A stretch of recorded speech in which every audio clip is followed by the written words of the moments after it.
Hello and welcome to this episode of Shatterdice Reviews, and today's board game review is Star Trek Away Missions. Star Trek Away Mission is a miniature skirmish game for 2 to 4 players based on the Star Trek intellectual property.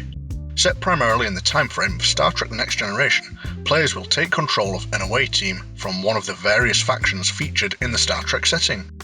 Now, first things first, if you don't like Star Trek, this game probably isn't for you. But it does have some very nice mechanics and provides a fun experience that might help you overlook the IP. But this really is a game for Star Trek fans, and I wouldn't recommend it to anyone who is not a fan. Of course, if you are a Star Trek fan, I'd say the game is one that you might just want to engage with.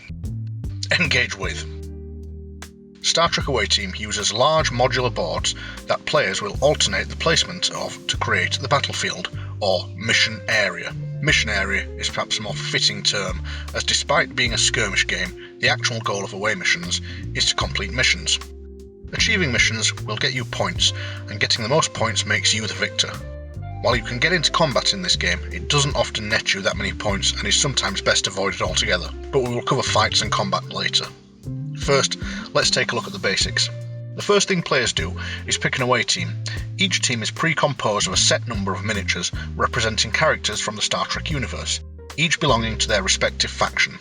To date, there are 4 factions available: Starfleet, the Borg, the Klingons, and the Romulans, with 1 Borg and 1 Romulan away team available, 2 Klingon away teams, and 4 Starfleet away teams, 2 of which are from the Next Generation time frame and 2 from the original James T. Kirk era.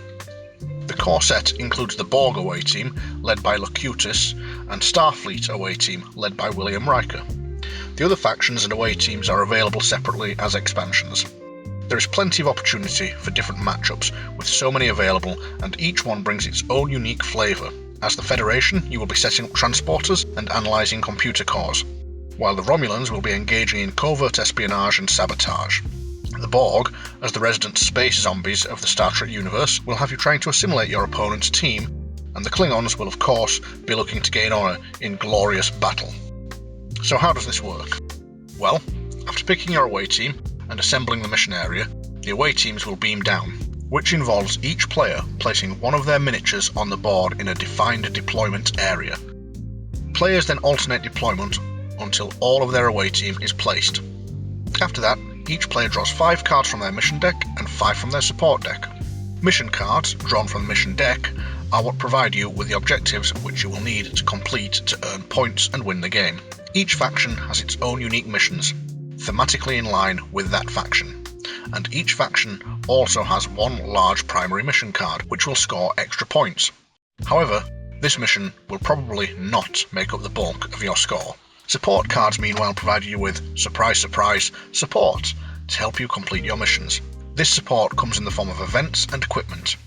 Events are played usually as a one-off that gains you some form of benefit, while equipment must be attached to a character and provides them some form of permanent ability, such as a new weapon option. The turn begins with a roll-off to determine which team has the initiative. Highest roll gets the initiative, and that player gets to pick one of their team to activate first. During an activation, the player gets to perform 2 actions with their chosen miniature. Basic actions are moving and attacking. There is also the option to take cover, though I must admit I don't think I've ever actually used this action. Moving and attacking are quite simple actions. If you move, you can move a number of spaces as shown on that character's character board. Attacking is done by checking range and line of sight to the target and then choosing one of your weapon options from the character board and rolling dice equal to their attack value, applying any bonuses for the weapon they are using. Additional actions, and indeed the most important actions you will perform, are detailed on mission and support cards. Most mission cards will instruct you to take an action at one of the many terminals on the board. Terminals come in 4 varieties and colours: red for command, blue for medical, green for science, and yellow for engineering. When taking a test action at one of these terminals, you will roll dice equal to the character's skill value. Actions listed on support cards, on the other hand, will provide you some immediate benefits, such as extra movement or healing. Here is a quick example turn. The Starfleet player activates Commander Riker. He wants to complete the Access Captain's Log mission card. This will cost him 1 action point. As specified on the mission card, he must be in a space with a command terminal. Fortunately for Riker, he is in such a space, indicated by this red command terminal icon. He spends an action to perform a command test at the command terminal and rolls dice equal to his skill value, shown here on his player board. Each result of 4 or more is a success. The mission only requires 1 success to complete, but as shown in this banner along the bottom of the card, the player will score 5 bonus points for each additional successful roll. Riker passes the test and scores the card. He places bonus point tokens on it for any extra successes rolled. For his second action, Riker wants to move and plays the support card Riker's Orders. As you can see, this is an event card and has the requirement that it can only be played on Riker's turn. It costs an action to play, which then allows the player to move 2 friendly members of his away team. The Starfleet player chooses to move Riker and Shelby. Riker's turn is now over and the next player activates. Activations continue until each player has activated their entire team, and then the round ends. The game lasts for 3 rounds, and then that's it. Add up the scores and determine the winner. So that's the basics of a turn. Let's take a closer look at skill tests. As mentioned earlier, whenever you take a skill test, you will roll dice equal to your skill value. However, this game uses keywords, which you will find listed on each character's board. Keywords usually show the character's area of expertise, such as security or command. If a mission card instructs you to take a command test and your chosen character has the command keyword, you get to roll 1 extra die for that test, and this is the same for any other keywords that relate to the test you are taking. In addition to this, if you have a friendly character in your space, they will assist with the test, which also adds an additional die to the skill test. Now let's take a quick look at the character boards. No doubt throughout the review you have noticed these little star-shaped pegs on the board, and if you were thinking they represent your value for that particular attribute, you would be absolutely right. The number of stars equals the number of dice you roll, and if you were thinking they also track your character's health, you would also be right. Each time a character takes a point of damage, you must choose one of the attributes to remove a peg from. If there are no pegs left on the player board and the character takes a point of damage, they are neutralised and removed from the game. This gives you some really tough decisions when being attacked, as you have to make decisions of which attribute your character becomes weaker in. If you are getting attacked by angry Klingons, can you really afford to reduce your defence? But that means your other attributes are going to have to suffer, and so fighting back or completing missions will become harder. There is one more thing to cover that is mostly used in combat, but also comes up in the occasional test, and this is contesting a roll. Whenever a character performs an attack, the defender gets to contest the roll. While the attacker rolls his attack dice, the defender rolls his defense dice. Each player then orders their dice from highest to lowest. The game comes with this little track to help you, but it's kind of unnecessary. You then compare the results. For each attack die that exceeds the defense die paired with it, the target suffers damage. This means that in the event of a tie, the defender wins the dice pairing.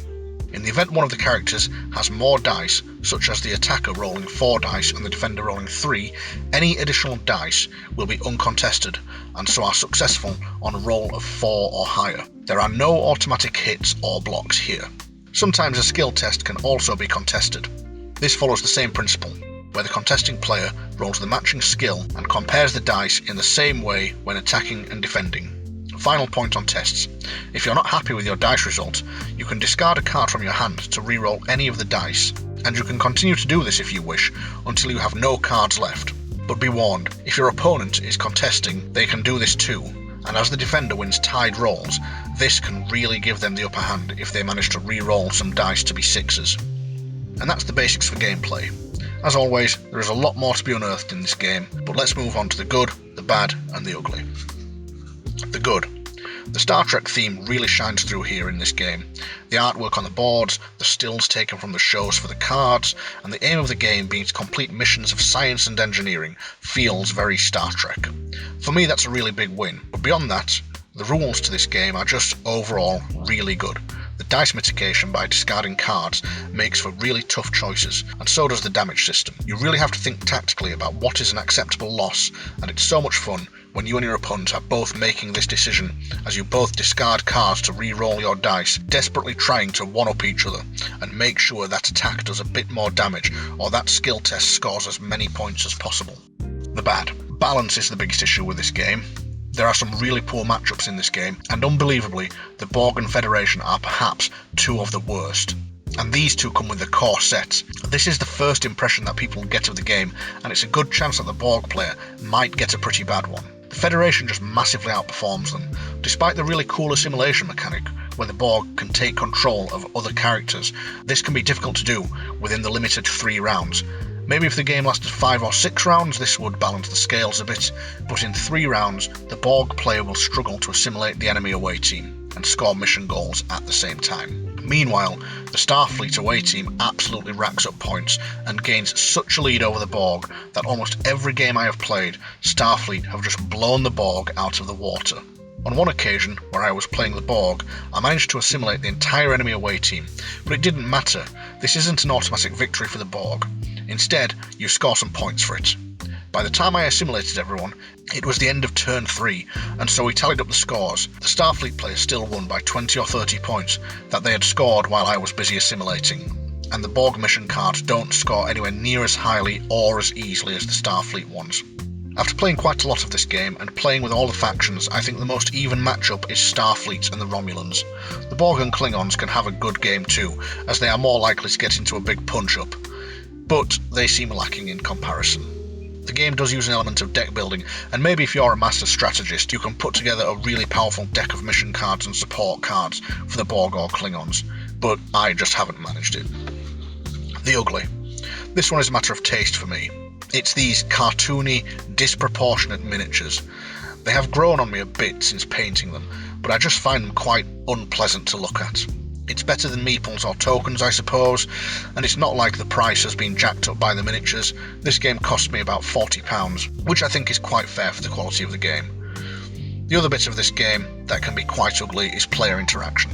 Sometimes there just isn't a lot of it. Unless you end up in a regulation Starfleet shootout with your opponent, you may find you are both just running around the board doing your own thing, like you are each playing a solo game on the same board and then comparing scores. It's funny that this game seems actually ideal to have a solo mode, but it doesn't. So, overall, I really like this game. I think it has good rules and feels like a very Star Trek-y experience. It's not without a pretty big flaw in the balance of factions, and I'm still waiting for the Cardassians and Ferengi to put in an appearance. But if you are a Star Trek fan, you might want to consider this. Just make sure to pick up a few extra away teams. Anyway, I'm bored of reviewing this game now. Bye.